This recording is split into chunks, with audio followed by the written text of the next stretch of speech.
it's a community initiative. It's a shift in culture. It's a shift in the way people think. We were losing way too many youth to gun violence, to drugs, to opioid addiction, and all of those things. And so I wanted to see all of the partners who gathered here tonight in Proviso and talk about this Strengthening Youth program. It's a mindset, right? And then a way of being. That as a community, we're going to come together to ensure that our youth are successful.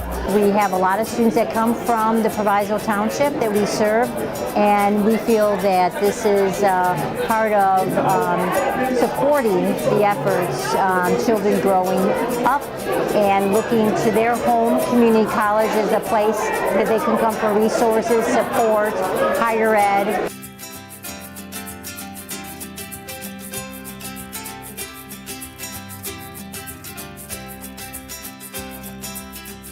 The 40 developmental assets are based upon 50 years of research and surveys of over 5 million students in terms of these are the key characteristics or assets that a youth needs to be successful in life.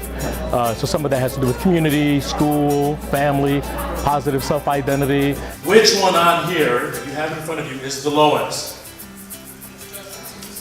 Constructive use of time, 19.7. In essence, that means our children aren't finding constructive things to do with their time.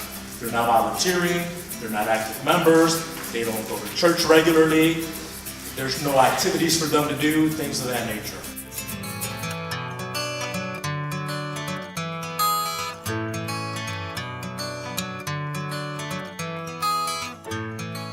If they were a business person, they would invite the youth to come in and shadow them for a day, see what the day-to-day looks like at their job.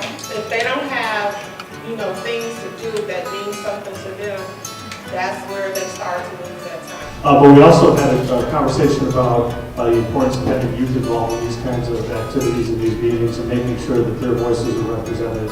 And that's what this is all about, is trying to find some people that can carry our message into the community in a grassroots basis. We need their help. We can't do this ourselves. Look, I think the county fits in terms of public health and public safety. Those are our two missions.